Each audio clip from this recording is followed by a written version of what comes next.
Shifting focus to Asia's property market now, which is sending mixed signals. While countries like India and Japan continue to post record demand and rising investments, markets such as Hong Kong and mainland China are still grappling with weaker fundamentals.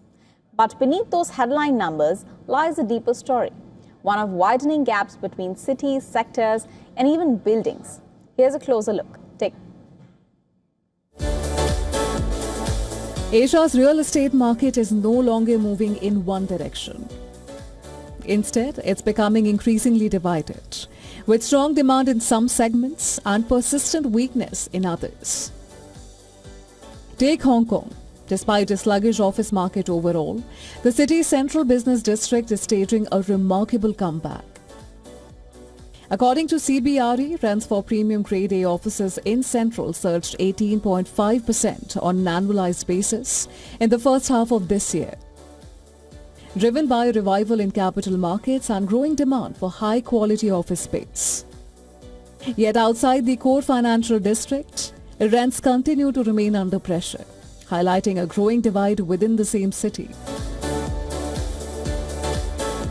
India, meanwhile, continues to outperform most regional peers. Institutional investment in Indian real estate reached nearly $20 billion in 2024-25, up sharply from $4.2 billion in 2021. Office leasing across India's leading cities also touched an all-time high during the first half of the year, helped by the rapid expansion of global capability centers established by multinational companies. The residential market is also booming. More than 90,000 housing units were launched across India's top 7 cities in the first quarter alone, which is the highest on record. Sales of premium homes priced above 10 million rupees jumped 40% from a year earlier. But there is another side to the story. Affordable housing continues to shrink. Upper middle and luxury projects now account for 64% of all new launches, up from 45% a year ago, while affordable housing has fallen to just 18%, raising concerns over worsening housing affordability. Japan is also seeing strong momentum. Tokyo's Grade A office rents rose 5.4% in the first quarter, while vacancy rates fell to just 0.7%.